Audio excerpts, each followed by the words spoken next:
warahmatullahi wabarakatuh teman-teman semuanya. Kembali lagi di channel saya di Rama Senja. Gimana kabar teman-teman semua? Semoga senantiasa dalam keadaan sehat walafiat tak kurang suatu apapun ya. Amin ya robbal alamin. Di video kali ini saya nggak masak-masak ya teman-teman. Saya mau sharing pengalaman pribadi. Gimana sih biaya kalau lagi mudik pulang kampung antar pulau, biayanya dengan naik pesawat dibandingkan dengan kendaraan pribadi.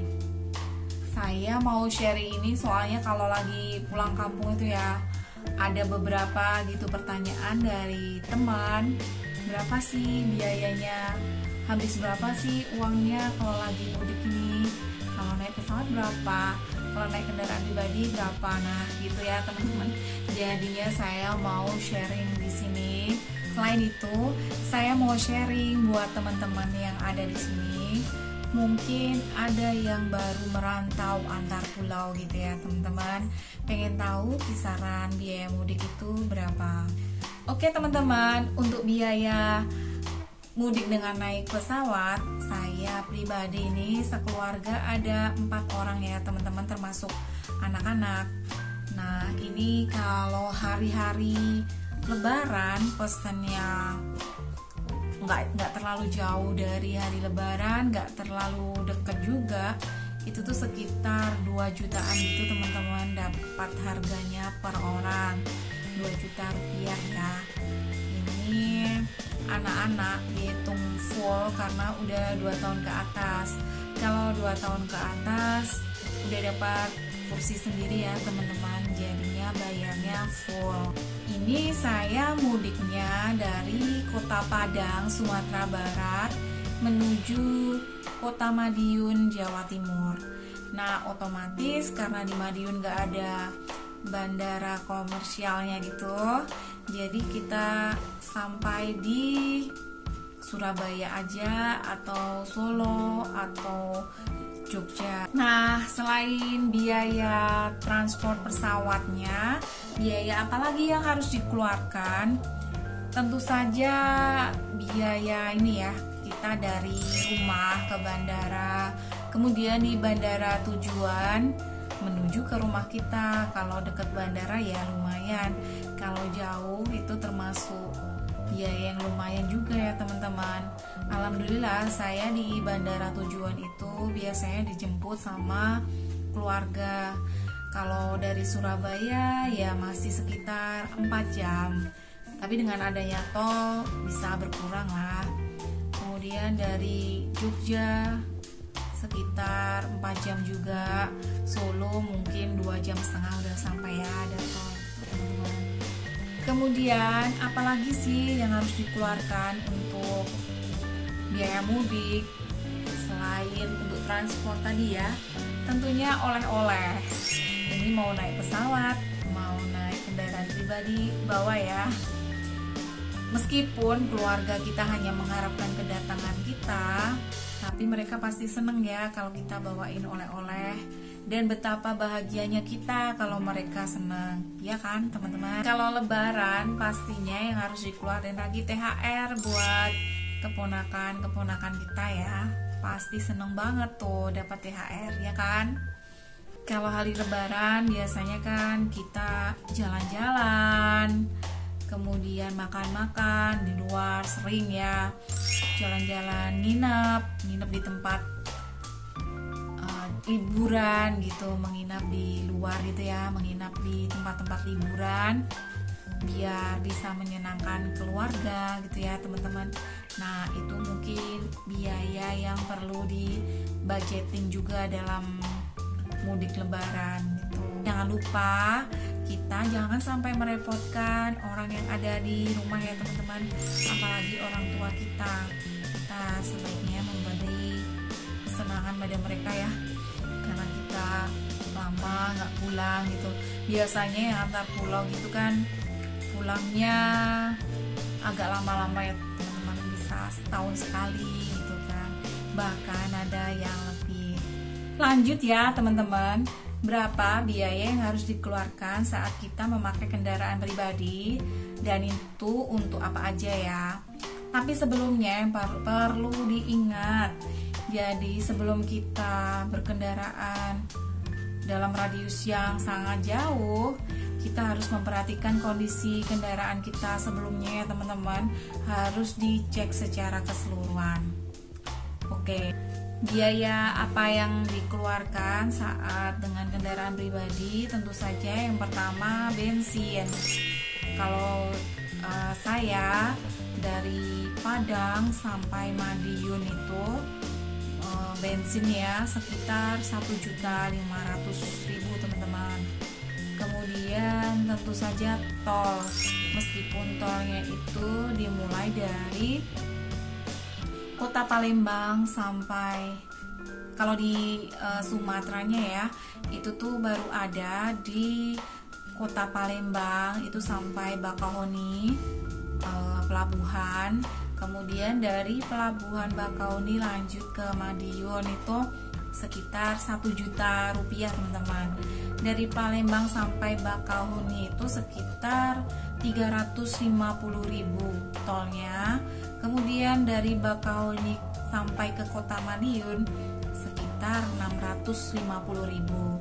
Jadi tolnya 1 juta gitu ya. Kalau kami saat memakai kendaraan pribadi itu nggak langsung terus-terusan gitu, cuma berhenti di rest area gitu nggak ya teman-teman. Kami kalau udah pakai kendaraan pribadi itu niatnya memang mau jalan santai gitu. Jadi yang nyetir suami saya nggak kecapean, kemudian anak-anak juga nggak kecapean dan senang-senang aja di jalan gitu teman-teman. Jadi di sini ada biaya untuk hotelnya ya. Sekitar kami perjalanan itu 4 hari 3 malam teman-teman. Karena kalau udah sampai ketemu malam kami berhenti dulu menginap gitu ya teman-teman. Biayanya 3 hari itu sekitar 1.500.000. Kemudian selain biaya penginapan ada kami biaya, tentu saja biaya untuk makan ya teman-teman. Selama 4 hari 3 malam itu sekitar 1.300.000 karena makan di jalan ya. Biaya untuk jajan anak-anak 500.000. Terus biaya kapal untuk nyebrangnya dari Bakauheni ke Merak itu 600.000 ya teman-teman. Jadi kalau pengalaman saya beda naik pesawat dengan naik kendaraan pribadi itu 1.600.000 lebih mahal naik pesawat ya teman-teman. Tapi di sini kalau naik kendaraan pribadi, hitungan saya tadi udah dari rumah ke kampung halaman udah sampai rumah lagi. Kalau yang naik pesawat baru bandara ke bandara. Jadi sebenarnya bedanya mungkin sekitar 2 juta teman-teman. Kalau naik pesawat sama kendaraan pribadi ya lebih mahal naik pesawat.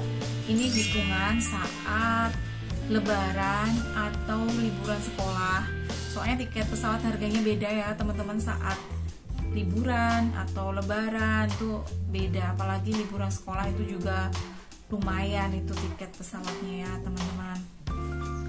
Apalagi kalau tiketnya itu belinya udah deket-deket hari gitu teman-teman.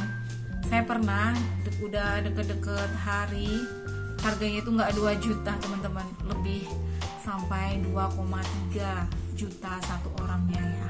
Jadi keuntungannya apa kalau kita naik pesawat atau kendaraan pribadi gitu? Kalau naik pesawat tentu aja waktunya itu lebih cepat ya teman-teman. Mungkin kurang dari sehari. Pesawatnya itu sekitar 3 jam ya kalau direct dari Padang sampai Surabaya atau Padang sampai ke Jogja. Tapi semenjak pandemi itu udah nggak ada teman-teman yang direct itu. Jadi tiketnya itu harian pun agak mahal. Soalnya harus transit, bisa transit ke Cengkareng, Jakarta atau ke Batam gitu teman-teman. Jadi keuntungannya itu tadi ya, tentu saja lebih cepat. Kemudian kalau naik kendaraan pribadi kita harus prepare, menyiapkan berapa hari sih yang diperlukan, jadi waktunya lebih panjang gitu teman-teman untuk perjalanannya aja. Jadi harus menyiapkan waktu liburan yang lebih panjang. Misalkan untuk suami yang kerja itu harus ngambil cutinya lebih ya teman-teman kalau naik kendaraan pribadi, karena perjalanannya aja PP pulang pergi, jadi seminggu tuh untuk jalannya aja teman-teman. Kalau saya ditanya ya lebih suka naik kendaraan pribadi teman-teman, meskipun memakan waktu yang lama, karena lebih santai sambil jalan-jalan tentunya. Dan di jalan-jalan itu lihat kota-kota yang kita singgahi, pastinya kulineran juga ya. Itu salah satunya yang bikin seneng kalau kendaraan pribadi. Kalau pesawat, meskipun sudah puluhan kali ya naik pesawat gitu, karena dulu juga nggak ada yang direct, jadi transit sekali jalan kan 2 kali naik pesawatnya, jadi mungkin udah puluhan kali naik pesawat gitu ya. Nggak tahu, rasa takut itu masih ada aja gitu, padahal dimanapun kejadian tuh bisa aja ya nggak naik pesawat aja ya teman-teman. Tapi kebetulan saya pernah mengalamin, mungkin teman-teman juga ada ya, maksudnya di atas lagi turbulence gitu pernah. Kemudian pas masih sebelum take off itu AC mati teman-teman, saya mengalami itu. Nah itu yang kejadian sehari sebelumnya ada pesawat yang kayak gitu, lupa saya yang dari Bali apa gimana itu. Kebetulan saya juga tahun 2021 awal Januari itu saya mudik dengan pesawat itu ya teman-teman. Itu karena COVID, jadi jadwalnya itu di cancel terus gitu loh teman-teman, bolak-balik. Awalnya disuruh berangkat katanya jam keberangkatan jam 11, ternyata diundur jam 1, nanti balik lagi jam 11, ada dimajuin lagi jam 7, itu sampai berkali-kali dapat email seperti itu ya teman-teman. Mungkin karena penumpangnya sedikit apa gimana, jadi dialihkan ke pesawat lain kayak gitu. Nah waktu itu saya cuma sama anak-anak, itu barengan take off-nya, jamnya itu barengan pesawat Sriwijaya itu teman-teman. Sriwijaya berapa ya nomor penerbangannya itu yang menuju Balikpapan, itu benar-benar barengan. Dan itu hujan deras, memang di Cengkareng itu lagi hujan deras teman-teman. Jadi itu nunggu take off-nya, karena saking banyaknya pesawat gitu ya teman-teman, nunggu keadaan hujan deras. Nah salah satunya itu yang membuat saya Lebaran 2021 pengen naik kendaraan pribadi gitu teman-teman, mencoba. Nah itu selama beberapa tahun di Padang, baru pertama kali itu mencoba memakai kendaraan pribadi. Oke teman-teman, kalau yang selanjutnya ini video saya dan keluarga tahun 2021 ya. Sayang banget kalau nggak saya share, soalnya YouTube ini niatnya juga buat teman-teman, kenangan gitu. Maksudnya YouTube ini biar kalau video-video itu nggak hilang teman-teman, kan tersimpan di sini sebagai cerita ya. Kalau cuma kita video-video di HP kadang hilang ya teman-teman. Oke, semoga bermanfaat ya sharing saya kali ini. Jangan lupa subscribe, like, dan komen ya. Semoga channel saya bisa berkembang seperti channel teman-teman semuanya. Terima kasih sebelumnya. Wassalamualaikum warahmatullahi wabarakatuh. See ya.